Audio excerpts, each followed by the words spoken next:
thank her for all the work she's been doing on the Tell me it's the foil. yeah, the FOIL request. And we have a new board member, Kristen, Kristen Frank, who it turns out knows my son, so I don't know, Kristen. I interviewed someone for a job once, and at the end she said to me, "Is your son John Griffin?" And for a minute I wasn't sure whether to say yes or no. Right. I only have good things to say. I knew him when he was like 10, maybe 12, so. Anyway, Kristen, do you want to just say hello to everyone and tell a little bit about your background? Sure. Well, thank you all so much. It's great to be here. I'm so glad I could make it. My appointment came right in time, I guess, for this meeting. Yeah. So I'm from the area. I grew up in Loudonville, South Colony. I went to Fairfield University in Connecticut for undergrad, and then I came back and went to Albany Law. I worked for the legislature for 12 years. I just moved to private practice, Lippis Mathias on State Street, handling public sector labor law. And I was telling Diana, it's just, I've always loved the Ag. It's such a cozy theater, and, the performers that come in, I've just always enjoyed it, and I'm honored to be a part of the group. So thank you. And Holy Names also. Oh, yes, I Chris's was daughter was Holy Names in my daughter. Oh, okay, yes, Albany. Yeah. St. Pius, Holy Names. Right. So let's start the meeting, I guess. Yeah. Call to order. Okay, yeah, call to order. I'm just going to take a roll call. Scott Palladino. Here. John Reagan is obviously not here. Is Kathy here? She's not here. Is she, Kathy? She I said didn't she was hear back coming. from her, so I didn't choose one in here. Okay. Chris Cernick. Here. Sue Clary. Here. Stacy. I haven't seen her yet. Maston. Did you hear back from him? Yeah, he said he was coming. Okay. Anna is here. I wonder if people are at the Christine. Adrian. Here. Isabella. Here. Steve. Here. Great. Okay. So we can go to the agenda. I think, as some of you know, I like to run a tight meeting, try to make it as on time as possible, because we've got a lot to do this afternoon. So the approval, the first item on the agenda is the approval of the minutes from the last meeting. I need a motion to approve the minutes. And could you say your name, by the way, because Keegan is taking the minutes and he doesn't know everybody. So that's Chris Cernick saying Cernick, he's so making, moved. so moved. In a second. Second. Scott Palladino, second. All in favor? Aye. Opposed? Okay. Next item is the audit presentation and approval. Diane's going to talk about that since John is the chairman of the audit committee and is not here. The audit committee had a meeting and extensively reviewed the audit, and Scott, if you want to chime in on anything, please do. So if you go to your attachments, it's from Bonadio and Company. Yep. There's a letter, and then they get into the law audit. Many, many pages. Yes. Do you want to just briefly talk about it? Yeah, sure. So, I'm thrilled to report that this was the first year we've worked with Bonadio Group, and it went amazingly well. A huge attribute to Kira, who was supposed to be with us, but couldn't make the meeting. There was a death at co-host music call. Someone very, she's on the board there, so she couldn't come. But went really well, smooth, took a lot of time. There was a lot to go through, but overall, we were really happy. Everything came exactly as we budgeted, which was also great because in the past we've had audits that cost much more than we thought. So that was great news. In Bonadio's opinion, the financial statements present fairly in all material respects and in accordance with GAAP. The only material weakness found was consistent with prior year audits, that it is in the need to strengthen internal controls through increasing the segregation of accounting duties. They acknowledged that it's common for a small team. We've had it on past audits, and Kira and I are actively working on a plan to add a bookkeeper that would hopefully solve that. We kind of continue to get that comment on every audit. But overall, honestly, it's like a huge relief to have gotten a fantastic audit. And so the audit has been approved by the Finance Committee. The auditors came to our meeting, and now the board needs to accept the Finance Committee's suggestion to, you know, officially make the audit official. And So- normally John would be saying this. Yeah, but- right, so are there any questions about the audit or anything? Yeah, it's a lot. Yeah, it's a lot of material, I know it's hard sometimes to look at this stuff before the meeting, but, I guess I would ask Diane, Yep. can you just put, since it's so big, there are a couple of positive things in the audit in terms of cash flow and things like that. Do you want to just highlight those things for us? Is there anything that you think we should be aware of? I mean, let me just see. I mean, even, are there, aside from the,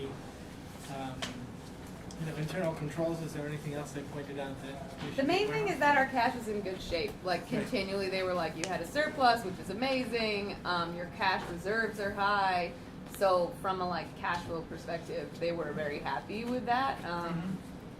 Other than that, it's all things we've covered in our P&L statements, which I'm going to go into more detail, but there Right, wasn't really okay. anything that they found that was outside of that. Okay. If that answered your And question. Well, again, actually as it does, Di- but as soon as I asked it, I realized it's really a budgeting question more. than Right, an which audit was question. interesting though to make sure that essentially they rubber stamped everything that we're finding, which is, which I will say, as being on the board of other nonprofits, we're very lucky to be in this place in this moment. For an arts nonprofit to be okay financially is incredible. So, well, and as Diane mentioned, this is the first year we had Bonadio because most people change their accountant, or auditor, I should say, every 5 years or whatever. So we had the other people for quite a while, so we thought it was pretty important to switch over. So. right, which could have gone a lot of ways. So it's also exciting that it again went smoothly. And yeah. Okay, so I'll take a motion to accept the recommendation of the audit committee. This is Sue Cleary, so moved. Sue Cleary, second. Scott. Scott Palladino. All in favor? Aye. Opposed? Motion is carried. Great. Okay. So moving on to the stuff that's actually interesting, the finance report where we can talk a little bit more detail. So Ally, this is the monthly P&L. Yeah, it's the whole other document. Yeah, there you go. Yep.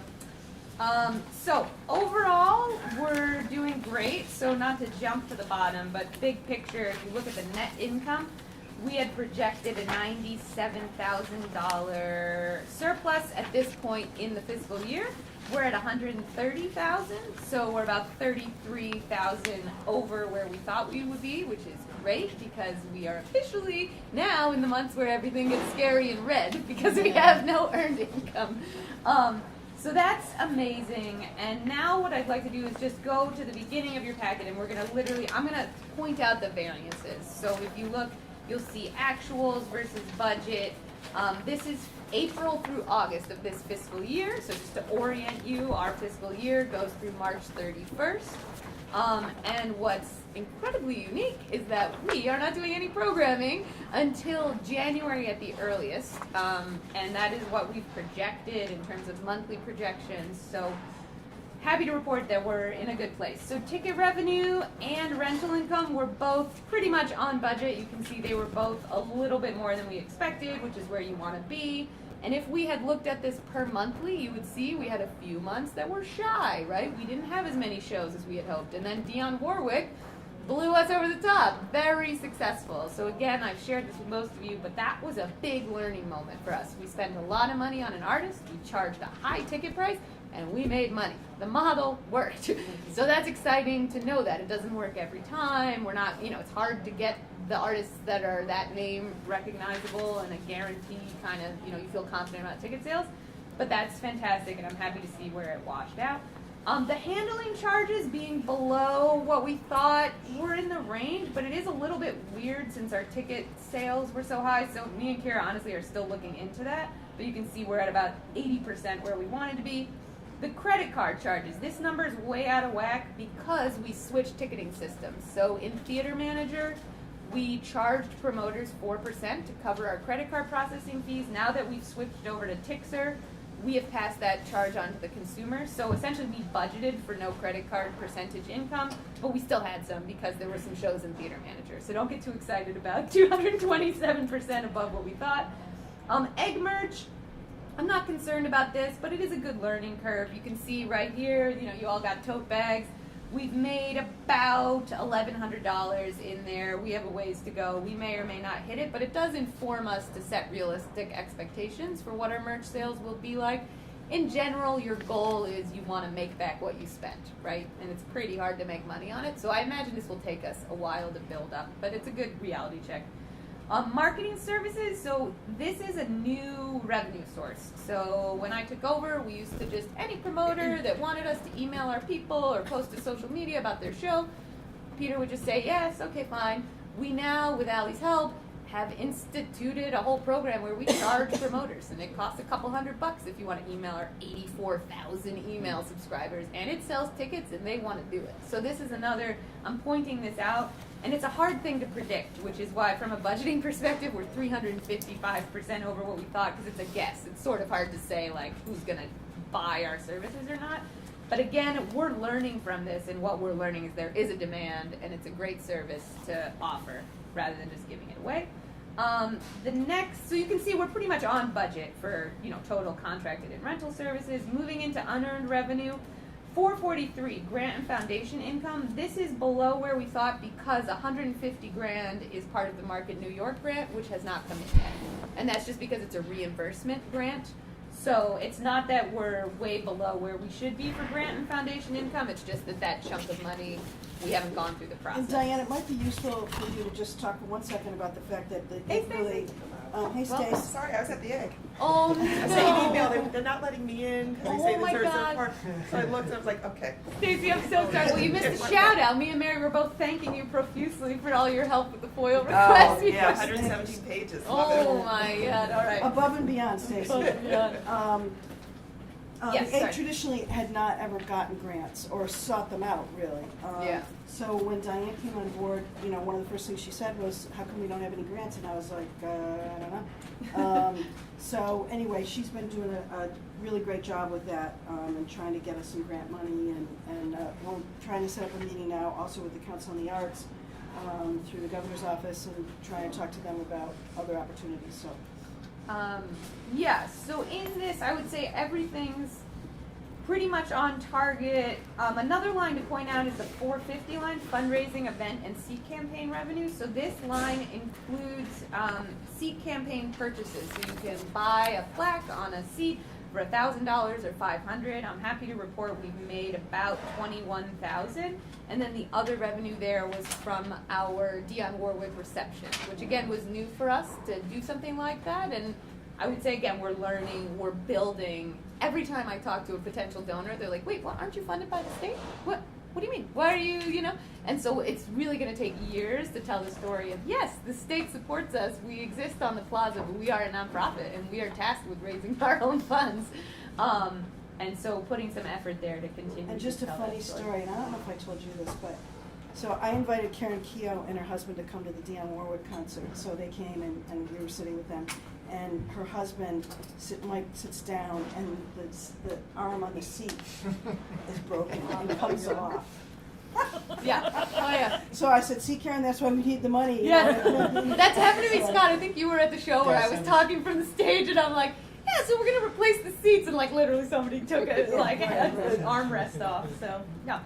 And then the miscellaneous contribution, also don't get too excited about that number. $10,000 of that was gift cards that had never been reconciled. So it's not necessarily that we got a bunch of donations and we're amazing. We are amazing. But that's why that number looks so fantastic. So everything else is pretty much on board. I did want to point out the interest line. We're going to talk about this at the end of this, but we are recommending that we make a significant investment into our money market account, so we anticipate making much higher interest. So this number will probably go up in a very positive way. The full-time salaries and part-time salaries are hovering about where we wanted. For those of you that are new, our administrative associate, Carol Ann, did step down, so that's why there's a little bit of a savings in terms of what we allocated. We've been working with Sammy on an hourly basis, so there's a savings there inherently, but that's why that number's a little bit off. You know, benefits is really just about on target. Some of the allocations, if you look at the variance of like the disability, is just about where you're putting the numbers, and we haven't fully reconciled. But if you look at the total benefits, we're basically on budget. Artist fees, I did want to point this out. This is a good way to keep us honest on programming. So if you compare the variance of ticket revenue, which is 114%, to artist fees, which is 97%, that's great, right? That means we spent a little less than we anticipated and made a little bit more. In general, they tend to equal out, right? In general, you're about making your money back with ticket sales. Industry standard is that you're losing money on most shows. It's actually very rare that you make it back on ticket sales alone. Usually you need other sources of income even to get to even out. So that's amazing. Can't promise we'll always be there, but it's exciting to point out and working. Advertising marketing budget is just about on target. In production, again, these are always guesses, so thrilled to see we came in under budget on expenses. Under general administration, telephone is way up because we have switched from the state-supported ITS system to our own internet phone system, and this is actually going to be a huge savings, but it hit the books in the sense of like there was an initial investment and we're going to save every month. So we're really excited about this, and it will work better for us, which is also fantastic. Service contracts is a little bit higher because Kira, our finance person, is still in this category. We're working out what her role will be moving forward, so that number's a little bit higher. And the other thing I wanted to point out is this line, credit card chargebacks and fees.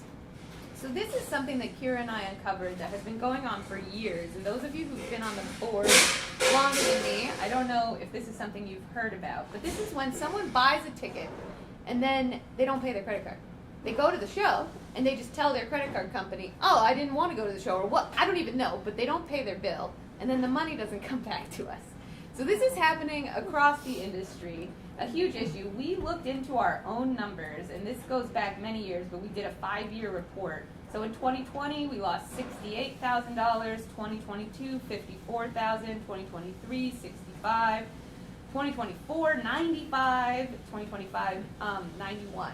And so one of the things that we have learned is this was a problem with our old ticketing software. The credit card processing, we weren't fighting it. If someone said they didn't want to pay their credit card bill, we were just like, okay, bummer, and literally just ate the loss. Now that we've switched to Tixer, they fight every single one. So we have already seen a drastic reduction in the losses that are called credit card chargebacks. And also, every time we get a chargeback, we get a bank charge on top of it. So it's really just like a lose-lose in every way. I can't believe those numbers are that high. It's insane. That's crazy. It's crazy.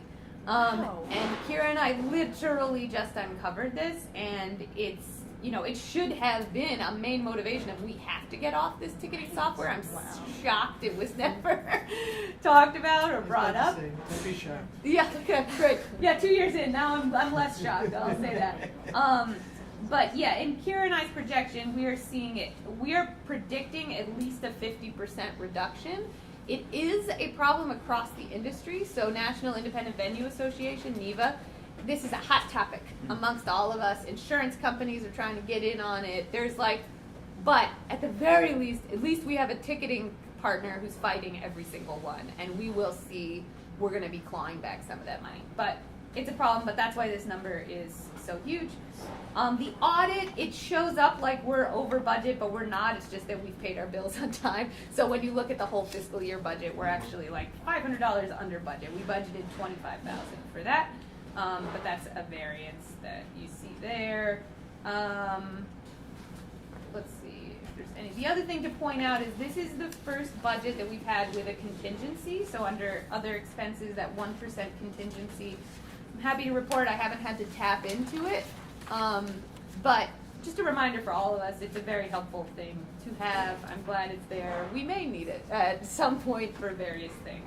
So again, net income, we're in a great position, which is fantastic. And also, you know, we ended our last fiscal year was a $270,000 surplus, and I'm really trying to keep through the lens of surpluses are great, but how can we get our budget closer to reality? So I'm also always trying to think through that lens. And so that we're able to spend those resources, you know, as we need to, and that continues to be. So the next page just gives you a little bit more of a breakdown monthly, and the thing to point out there is look at July and August and how scary those blanks are. And another good just example of what I was talking about on ticket revenue, if you look at April and May, those numbers are pretty low, and then you look at June and it's like, oh wow, and that's important to remember that month to month you're going to see a huge variance depending on, you know, which artists are booked, basically. So that brings us to, that's great. We covered everything we needed to for budgets versus actuals. So now I wanted to bring the suggestion, which also has been reviewed with the Finance and Executive Committee, about investment. But before I did that, I wanted to open it up for questions, because the budget P&L is kind of, you know, the meat and potatoes of where we are. So if there's any questions about anything I just ran through, you know, let me know. And if there aren't, that's fine too. We have a lot of other things to get through. But any questions? Anybody? All makes sense? Okay, great. Okay, so then this final page, current cash position. So we have $2.28 million in cash on hand, combined between tax and finance, box office, imprest, plus $430 in the JP Morgan BlackRock money market account. The MMA is earning an average of $1,500 a month. And we have now talked to tax and finance. We have worked this out. We got their blessing. They were like, yeah, go for it. We're moving billions. Like, they were very unimpressed by our $1.4 million investment that we're all excited about. Just to make it clear, so Yes. our money was in a low yield account of some kind, and those of you who remember we talked about this last time. And I'm not a banker, but I used to play one on TV. And so I said, wait a minute, why are we getting more money, more interest on this? So we looked into it, and Scott Palladino knows the treasurer, who's at tax and finance. Yeah, Chris Curtis. Yeah, so they talked to him, and because I wasn't sure, you know, maybe they want us to invest in, Yeah. you know, I don't know. I know they control the bank accounts for a lot of public authorities and stuff. Right, right. So, they, you know, they said it was okay to do it with JP Morgan, and so that's what we're gonna do. Yeah. And it was interesting, actually. So we didn't talk to Chris, but we talked to Robert Curry, who's our representative that we Right. talked to, and he was like, yes, please, it kills me when money's sitting there not making money. And really, Mary, I attribute, you know, even I feel like we've been talking about this since I started, of like, why are we sitting on All this money. this money? So this is very exciting news. So I don't think there's anything that official has to happen, but we haven't done it yet. So I wanted to share with the full board if there were any questions. The finance committee, you know, we got the stamp approval, but it's a big investment. So I wanted to have complete transparency. Yeah, well, with Is that. Sure, there, everybody- is there a fixed rate on the money market? Yes, Okay. it Is it is. 4 probably? Yes, I think that's what it is. Is there a term it has to be held? No. That's good. Yeah, we can take it out and put it back whenever we need to, Yeah. which also was helpful. Right, and Yeah. that's why we decided not It's to do good. Do CDs. it before the rates go Right, down. you gotta do money market. Okay. Yeah, that's Because the good. Fed's about to cut rates. Oh God. Okay. Yeah. Oh yeah, maybe too late. Okay. All right. Okay. Come on. Yeah, but okay. Any questions about any of that? If not, we can move on to the activity report.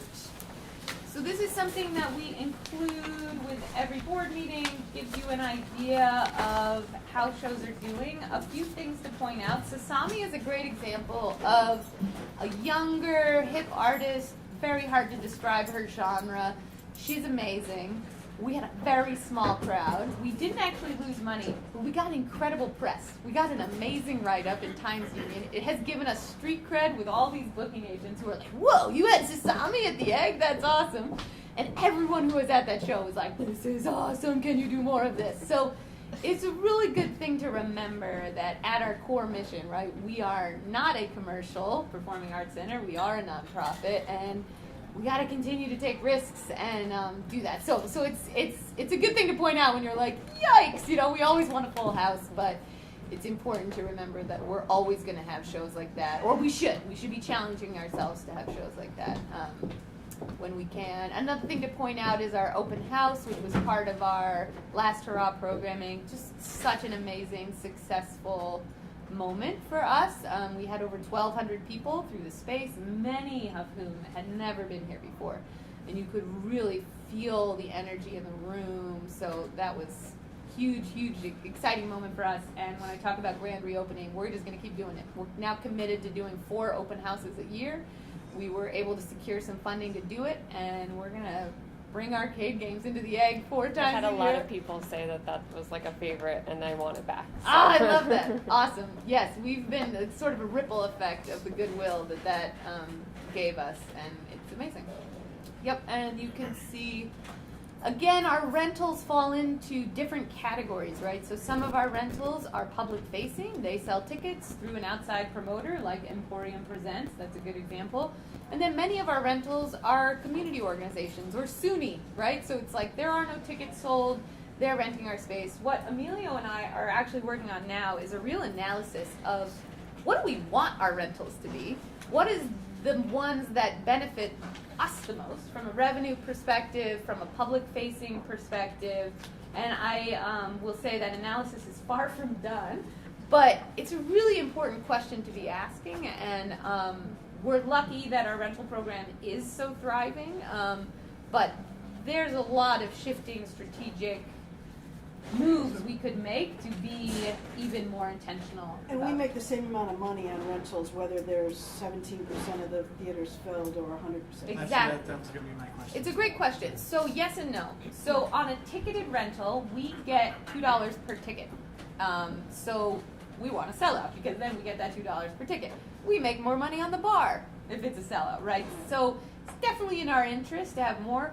Where we don't lose out is we're not paying the artist. So we don't lose money. If it bombs, we're still getting our rental fee, we're still making money on it and covering all our labor costs. Whereas if it's an Egg Presents and we bomb, I still need to pay the artist, not bomb, but we've been, you know, I mean, there's a different calculation in terms of costs and potential loss. But that's a great question. Yeah, and then you can see the corporate free events, you know, we have these all in different systems. But any questions about that? If not, Todd Rundgren only had 76%. I guess there's not that many people my age. Yeah. I was there. I mean, it was pretty good. Was he good? Yes, it was very good. I actually thought there were more people there than that. Yeah, it felt pretty full. It's, Yeah. you know, it felt good in the room. They could have sold a few more tickets, but, all right. It's funny though, because it never showed up in your end of season marketing, because it was not an Egg Presents. Right, it wasn't an Egg Presents, So exactly. I don't know if that matters to us down the road, but I noticed it that, wait a minute, it's not the last show, because I'm going to the last show. Yes. And does that help publicize it a little bit more to our core audience if we're doing Yeah. So this is a great question, and it's one that's going to come up in our rebranding and strategic planning. This question of Egg Presents, which are curated by us, and outside rental shows, which are, come in and rent our space. From the public's perspective, they're all the Egg. They don't care, you know, like this is a very nuanced difference that we're all like obsessing about and think we're so brilliant for changing it. I faced it at every nonprofit I've worked at Celebrate Brooklyn. We had the same. We were a free performing arts festival, but we did ticketed rental shows. Those ticketed rental shows were the biggest name artists that everybody was like, sweet, that's at Celebrate Brooklyn. So it's a branding strategic, you know, we have to be careful about what we do. Some of those shows, we don't necessarily want to be, you know, talking about how that show happened at the Egg. And some of them we do, and Todd Rundgren is a great example of, I almost did that as a co-present, actually, because it was so close to something we could have done. And we chose not to do that for many reasons, which I'm glad about, but it's a great example of, like, it's tricky. And we need to be asking ourselves the hard questions of, like, how do we address this? It's something that Pentagram, we've tasked them with helping us think about it, the differentiation, how to be strategic about it. It's not always clear. And certainly from the public's perspective, they, you know, it's at the Egg. So, yeah, it's a great point. All right, so with that, I think we can move on to Executive Director report, where I'll just give some top line updates about fun stuff happening. And then after this, we're going to go into a design presentation with Eddie, who's here from Pentagram. Okay, strategic planning. So, not to be confused with our rebranding, because it is confusing, but we have two intense things happening right now. A strategic planning process, as well as a rebranding process. We are engaged two different firms. DeVos Institute is who we are working with for strategic planning. We have a board subcommittee that is attending many, many, many meetings. For that, we've started the deep work. There was a survey that they were hoping the whole board would fill out, so if you haven't gotten that or haven't done that yet, please do. I'm happy to resend it around if it's buried somewhere. I think you should do that. Yes, Yeah. so I will do that. But that's super helpful, and it's an important moment for all of you to just get your thoughts out. They don't have to be fully formed, but we are, really looking for engagement. This is the moment to shape the future of the egg. Now's the time. We're going to run the numbers. We're going to poke it in different ways, and they're conducting many stakeholder interviews. Those stakeholders run the gamut from community neighbors to donors to government partners. We interviewed the commissioner. We're really trying to talk to everybody we can. If there's anybody on your list that oh man, you should talk to this person, let me know. But they're almost done actually with the stakeholder process.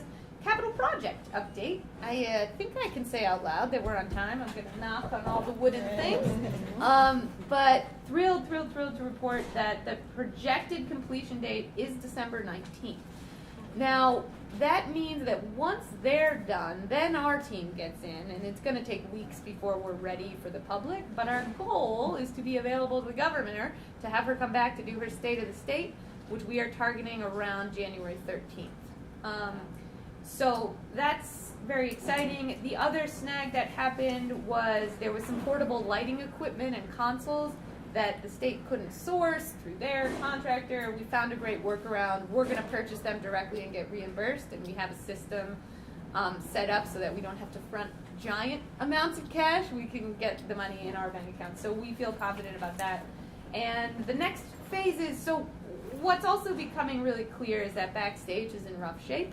So we are hoping to get a new ceiling, paint, fixtures, and furniture either before we reopen or after. We're already starting that conversation with Jake at OGS.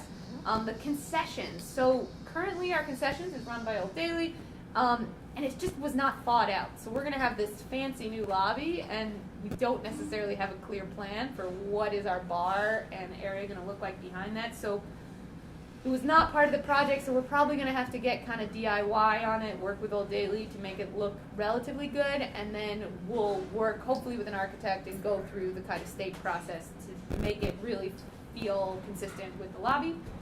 Audio system needs an upgrade, and the P1 level, so that's our rehearsal storage space, those all need to be updated. So none of those are in motion, but needs to happen next is kind of where we're at. Seat campaign, you can read about this. It's just been really fun. Beneath this curving shell, reality bends quite well. That's why I sit a spell. Imagine sitting on a chair and looking down and reading that. So that was our winning entry. We had over 320 applicants, a lot of excitement, engagement. We're currently doing a giveaway for kids only. You have to be 18 and under to apply, and that's been really fun. We're partnering with the public library. And to be clear, all of these giveaways are really in an attempt to get people to buy seats, and we're seeing that work. So just about every time we do a push for the giveaway, we tend to sell 1 or 2 seats. We're at 21,500. We need to reach 31,000 by March, so please tell your friends, buy seats so that we can hit our goal. Grand reopening plans. We are actively planning this. A few things for you all to be aware of.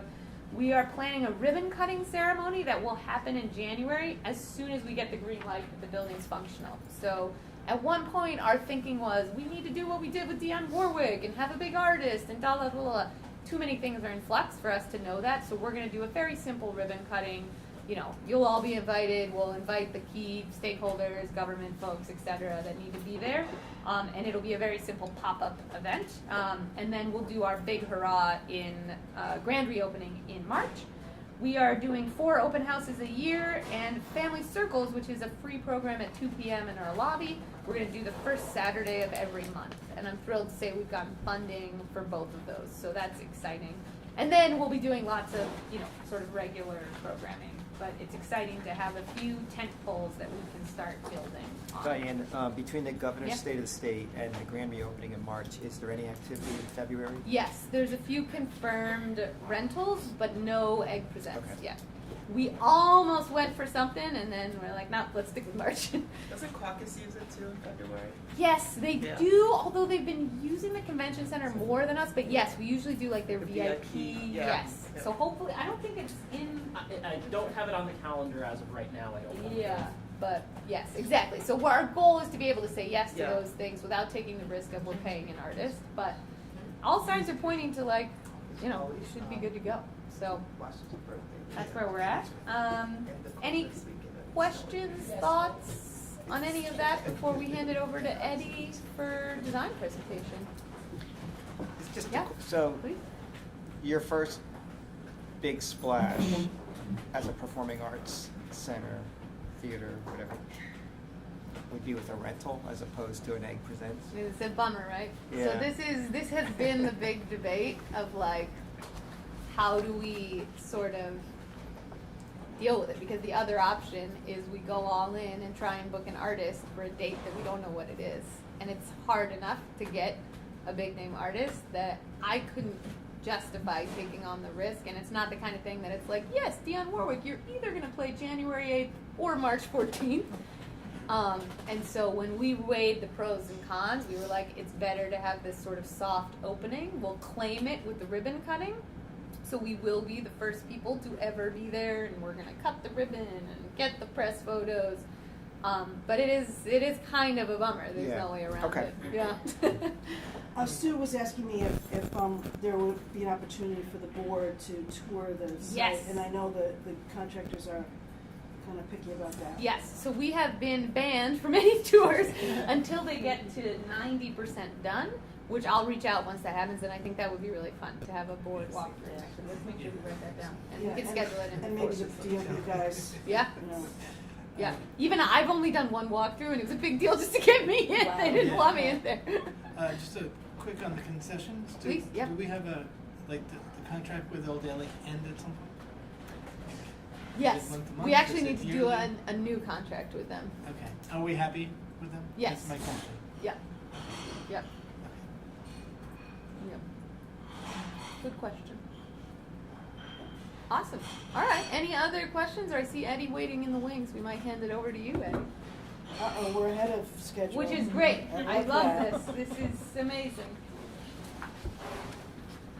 And just to say it, as Eddie gets, he's going to plug in. So after this board meeting, you are all invited to stick around. We're going to do a more in-depth design presentation with Pentagram, and they're going to actually show us sort of where we're headed in terms of the We logo. want people to grab lunch now or Yeah. afterwards. Yeah, either way, So, yeah. lunch is ready. You could grab lunch now while Eddie gets set up, or we could do it after Eddie. It's sort of up to us, but you're all invited to stick around for this. The planning committee, I think most of you are able to stay, but And everybody. just one other thing is, on the back of your agenda are all the dates for meetings next year. So please, take a minute to put those into your calendar. And we will hopefully be, we will be back at the egg by February. December meeting is, for 2025, is to be determined. Yeah. It might be here, but we'll let you know. December 10th should already be in your calendars, but the other ones we haven't sent. So, yeah. Move forward with the lawyers. I'm good. And then, the committee meetings, not everybody has to attend, so let me know if you have any questions about that. Thank you. Oh, yeah. Thank you. Oh, thank you so much. Stacy is the hostess with the most. I was like, Yeah. In case anybody can use restrooms, right back this way as well.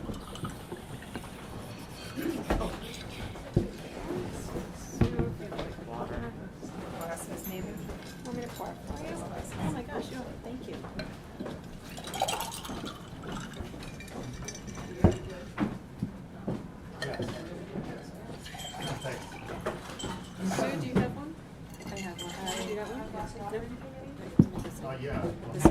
you, and then this will be. Yeah, want me to pour it? God, thank you.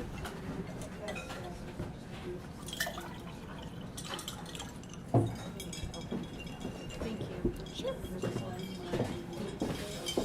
Like every year, hasn't confirmed it, but he seems to think he does, so I'm gonna take it. But like, there's no discussion. There's no discussion. We've gone through discussing it. You were there. You were on the call when we discussed it 4 times. Yeah, he's trying to renegotiate it again. That's exactly what that is. He wants to renegotiate it again.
Yes, yes. Really? So I heard some stories about that a little bit. Yeah. So I had reached out to Nick with OGS, one of the guys down there, and he was like, I think I know who that is. Let me ask him a couple questions. I might know this person. Yeah, they let us know that it was him. Yeah. So he's on Facebook, like I mean, it's insane. Okay, that's why I wasn't. Oh, was it as a ridge there?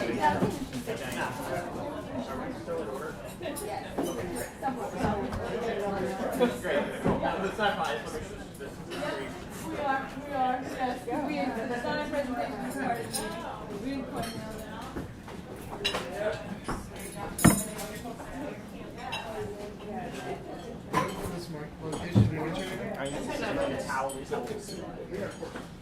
This used to be. Oh, you got one there?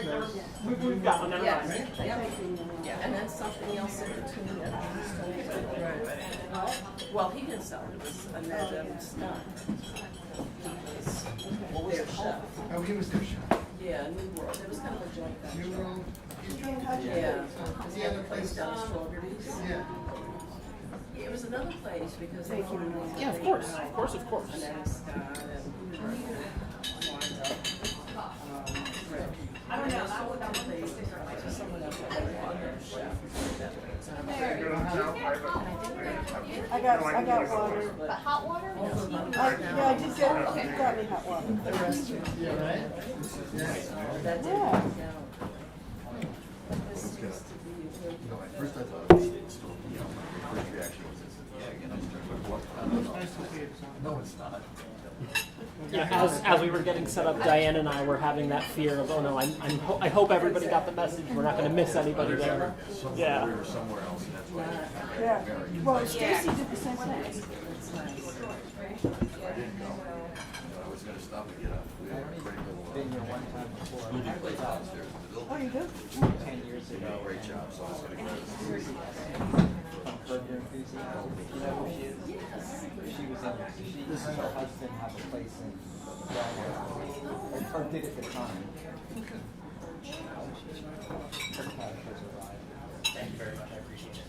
Larry gave us. Oh, that's it. I know who you're going to. I just responded to it.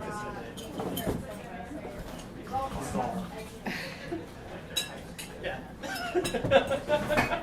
I'm glad we're on the same page with that one. And you might want to ask if anybody else on the board wants to be a member of the strategic planning committee.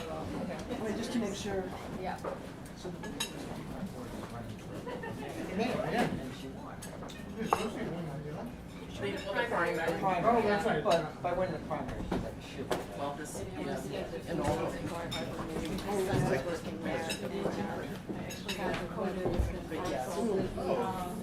I went there with my family for the first time when we were Pittsburgh. Oh, right, yes. A little bit south, right? I'm not sure, like when I go, because my son has worked in Bar Harbor for the past bunch of summers, so I always go up there. But I mean, yeah, so I'm not so close to the main coast, but, yeah, but it was just, the weather was just spectacular, just absolutely beautiful. Where did you go?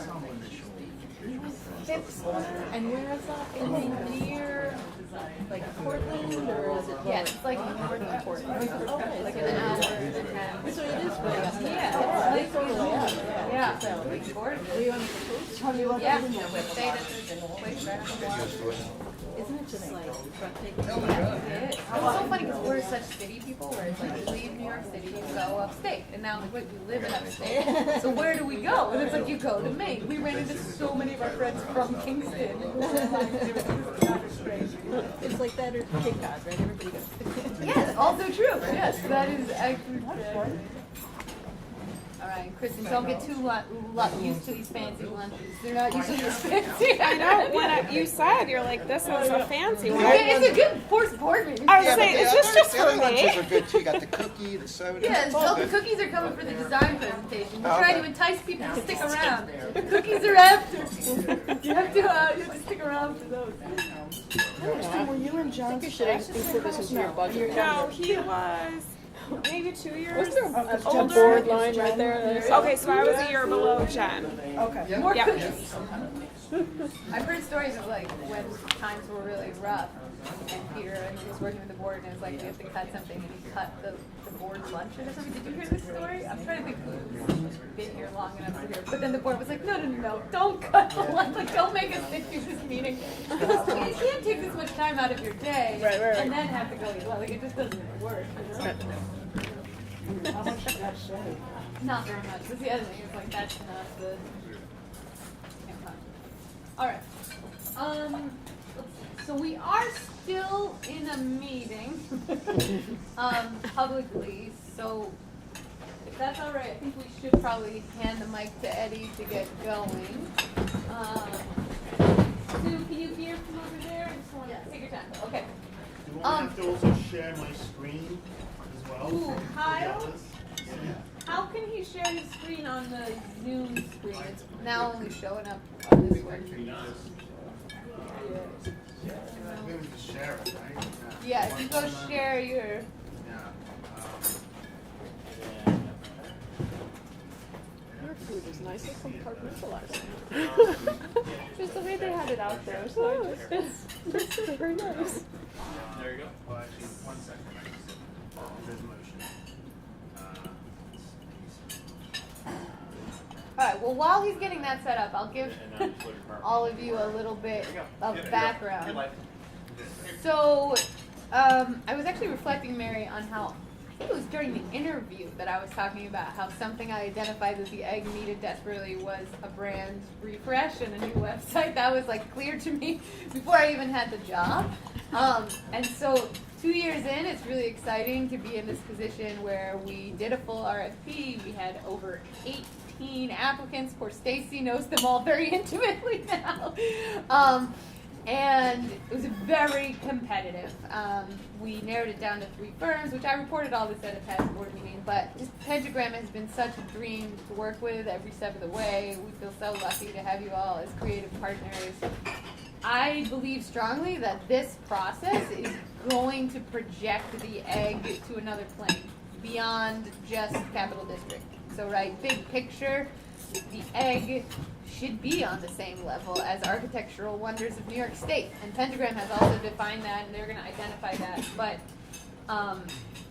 yeah, I just want the whole board thinking about this as it goes beyond just our logo, right? The impact of our visual and verbal identity. It kind of doesn't matter, right? If we don't do this, what you put on your stage can't take you to that next level. So it's really exciting to have Eddie here. He's going to present a little bit here, but then after this, for the 1:30 to 3 section, we're going to get into like what does the actual design look like.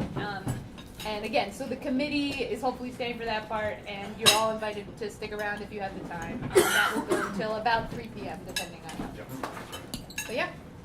Well, good afternoon, everyone. Hopefully everyone can hear me down the other side of the table. That's great. My partner, Indra, Uncle Campos, will be in the next meeting. He is online at this moment in time, listening. So I shall begin. This is a findings report. And what a findings report does is that it constitutes everything that we have observed, we've listened to, we've analyzed, and also it allows us to ask certain questions, certain hypotheses of this.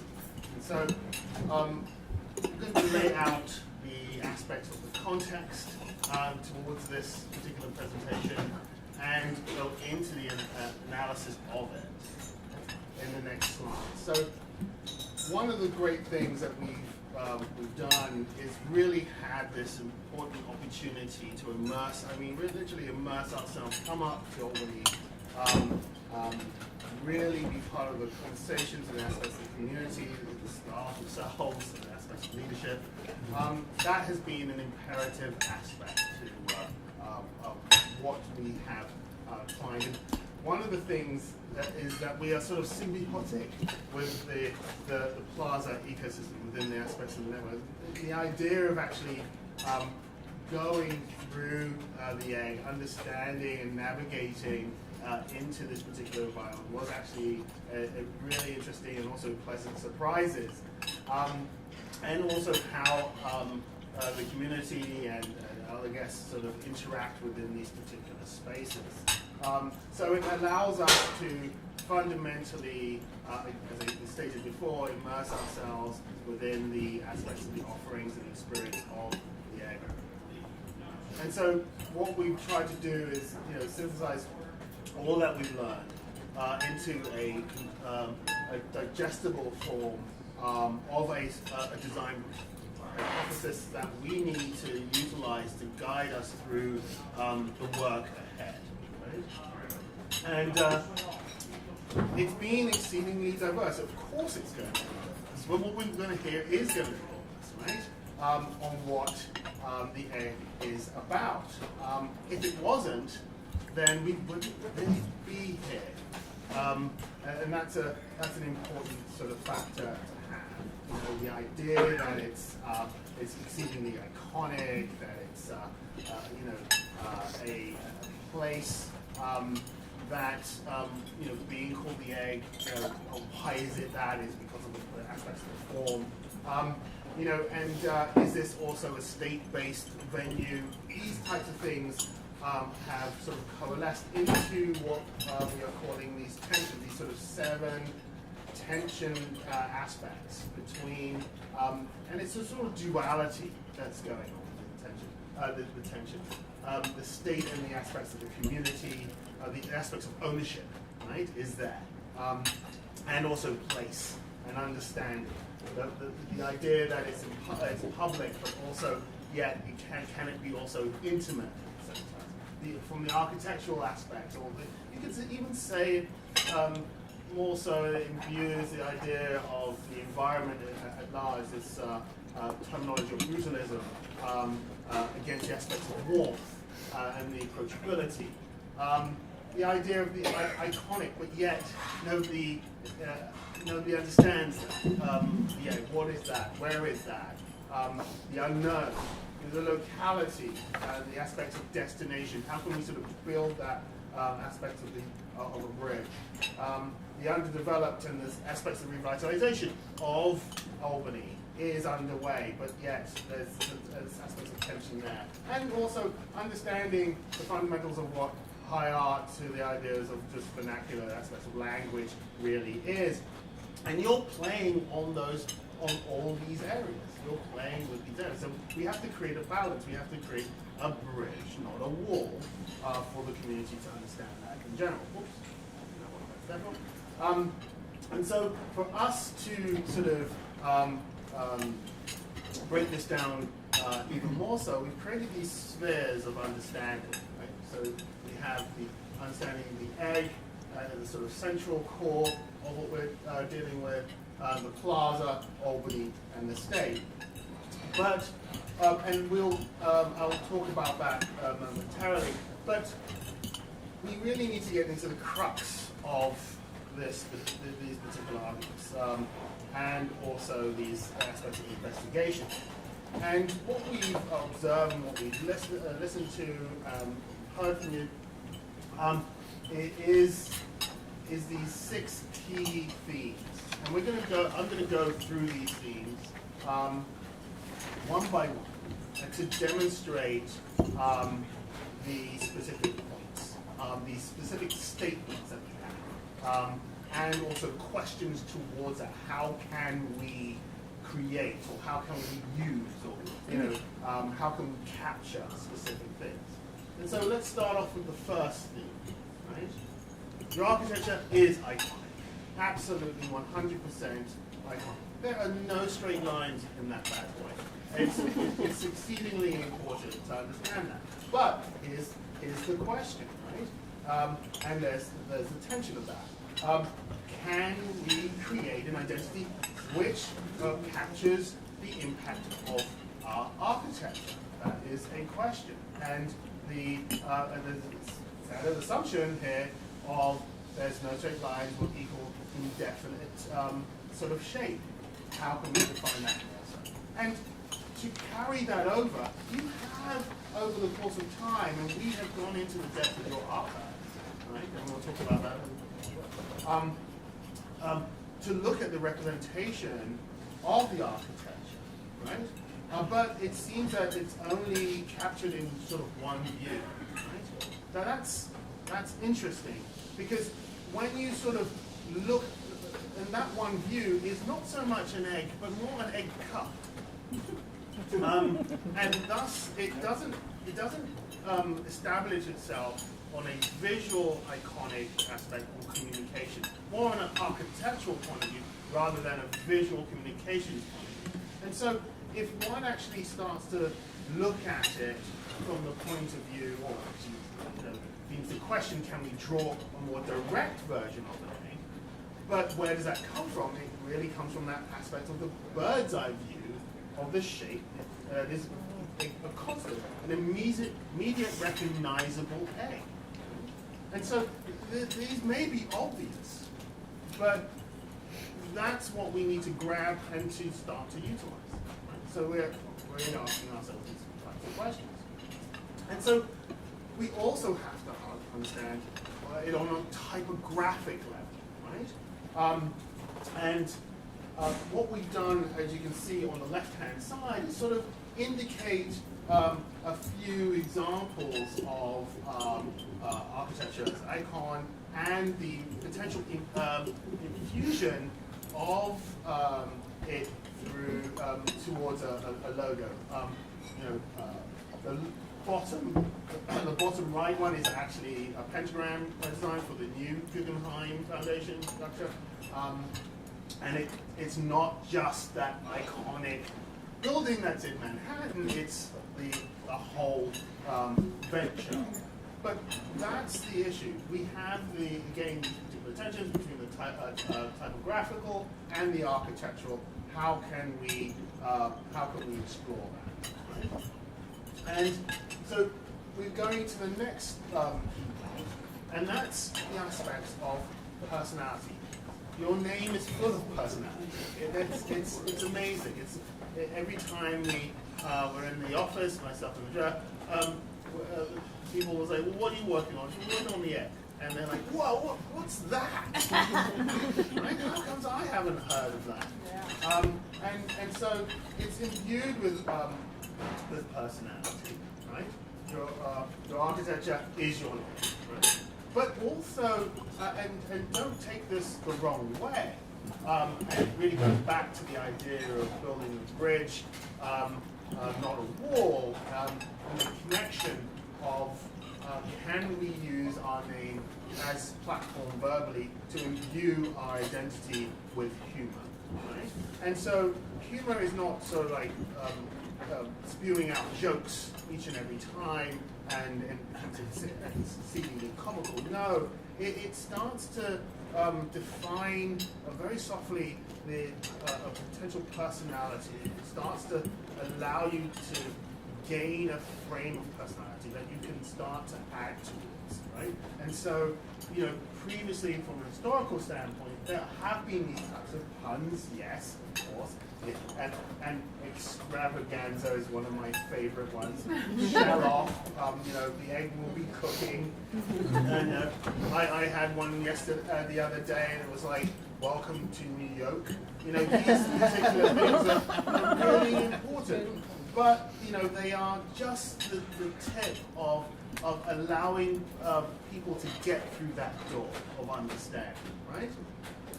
And so we come to the point of view of figuring out distinctiveness. So personality has to be defined in a visual way or a verbal way through distinctiveness. And your brand at this moment in time does not match the aspects of distinctiveness. And the question that we are asking ourselves is can we create an identity that embodies the unique spirit of both our programming and our brand? Of course one can, right? And so what we've seen from left to right is that there is no match. There is no substantive balance between the two, between the social and also the aspects of type. And so how can we create a more consistent voice and also typewriter voice with that in mind? And thus, that is where one actually starts building the elements of connections. But stating that we are a space of human connection. There's no point in talking about community if there's no connection, right? That is exceedingly important. So how can we capture the intimate human connection in our communications? How can voice and brand voice be always at eye level, right, with audience? So you're never sort of seeing yourself as a sort of snooty, sort of high art point of view. You're balancing it with the idea of the intimate, right?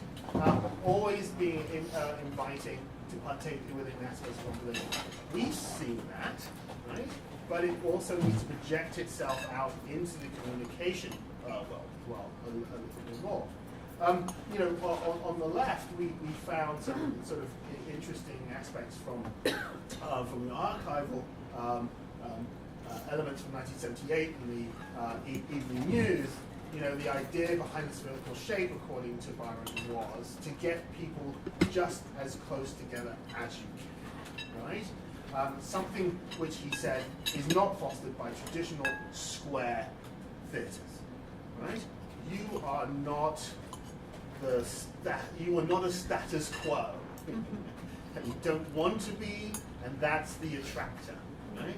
So let's look at it from there, and nor as your community, right? That's the thing. That's the important aspect.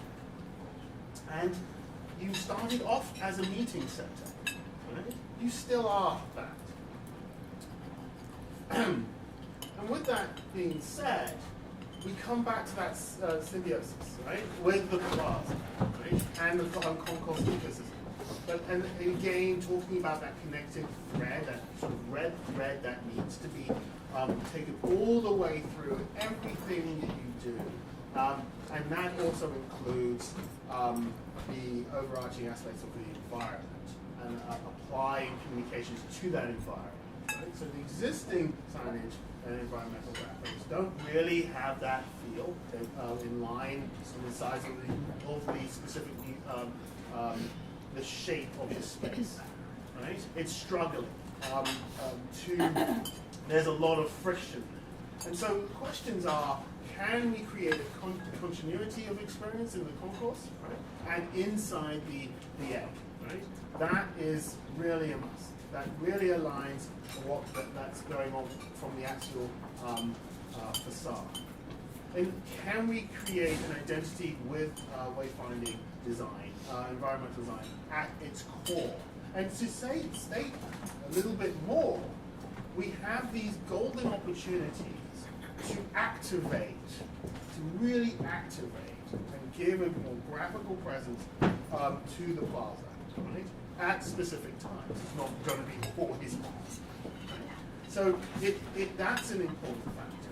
But we need to help visitors, right? Understand and be able to come through the plaza as well, right? So how can we create signage that can do that?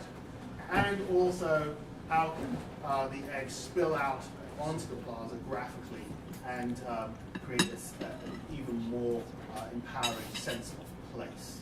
Right? So there's golden opportunities there. And when we talk about the community, we also have to talk about audience. Right? With that, your audience is definitely within from the local aspects of Albany and the surrounding area, of course. That's only every day. That's the accessibility of that. But you have a vast audience within the area of this part of New York and also part of Canada. So Montreal is just directly north. It's not that far, as one knows, and Montreal is a bastion of the arts. And so you're going to have people that will want to venture into Albany to be and see what the egg has to give. And so how can we create an ecosystem that will modulate from different types of events and audiences while remaining coherent? So that's the other aspect. So that's the balance that we have. That's the consistency that we want to produce. That's the adaptability based on the diversity of the events and also the audiences that we want to culture. And with that being said, we need to be able to tap into those communication channels a lot better. That speaks farther for the particular audiences. So we need to understand what is going to happen with the unexpected.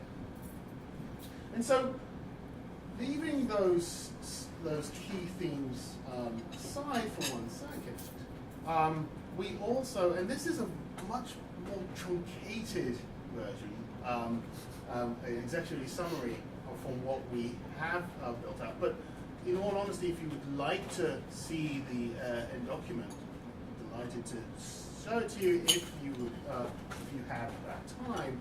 But in regards to the audit was exceedingly vast. Took many weeks to sort of compile, but there's always the method of showing an audit and what is within an audit. We're talking about a visual audit here, and the audit is always interesting when you start off with color. Right? Color is a very sensitive point, and there's a lot of questions behind colors. These are your significant colors that you are utilizing on a spatial level, on a communication level, right, that we had basically noticed. But we also noticed that the local competitors that you have from Proctor's, the Center, the Impact, also tend to utilize similar colors that are desaturated, right? And we were sort of wondering that because you really are an entirely different kind of event center, and you're performance-based, right? So the performance-based art centers really do skew on vibrant colors. Why? Because they're trying to be dynamic. They're not approaching their diversity, and these are some that we've sort of pulled out that are quite well known around the world and in the United States. And the ones with the color wheels, gamut wheel, it means that they use all colors. But they use them smartly. They adapt to the colors. It depends upon what they're talking about. So color should and can be applied to the photography that one's using, or the verbal aspects of what you're trying to relay at that moment in time. It has a smarter sort of act to play. With that said, we also went through a plethora of archival material. You've got a lot of stuff. It's really impressive. Thank you so much. The interesting things that we found were at certain times this sort of capitalization usage with Herb Lubalin typeface here that was utilized very early on, or the utilization of Futura or cut that was Futura that has been used. And we noticed that has prolonged for an exceedingly long time. One of the things, and that's very nice, but it's Futura is not a typeface that activates itself in all contexts. Very, very complicated, very difficult. One of the best uses of Futura that they have their own new cut is Volkswagen, right? So if you ever looked at the old Beetle ads, that's Auto. That's all Futura. But the fact of the matter is that was before I was born, and then so the articulation of a typeface is exceedingly important. We all talk about the idea of a logo, but typography binds everything together. And if one actually adapts to something which is exceedingly distinctive and very, very ubiquitous, right? And remember, logos are getting smaller by the minute. If you go online or social media or Favicon, they're getting super minute. Typography is the only thing that can actually pull that up also. So we really want to be able to look at a typeface systems that can work all the way through all parts of communications, including environmental and signage structuring. I'm going to end there. Thank you so much. Oh, thank you. If anybody wants to, as Diane said, hang around for the next presentation, please do so. We're going to really get into it. And thank you again. And Pentagram, is one of the most world-renowned design firms, and literally took this job because they were inspired by our story and gave us a crazy discount. So thank you. And we're just grateful, and it's really creatively inspiring to me too. I would say, so much of the job you don't get to do the fun stuff, and this is definitely the fun stuff. So awesome. Thank you. All right. Any questions for Eddie before? Yes. Just in case you're not. Okay, great. Then I think we can. I think we need a motion, so we have to adjourn the regular meeting, and then we go into executive session. So I just need a motion to adjourn the meeting. Stacy. And a second. Second. Scott's the man. Second. Scott Pelletier is the second. All in favor? Opposed? Motion is carried. So now we're going to go into executive session. All right, great. So actually, we can. Thank you. Kyle, there's nobody on. We can just end the Zoom. I'm going to end the meeting. All right, great. All right, so egg staff, if you guys can go out to the deck, that would be awesome.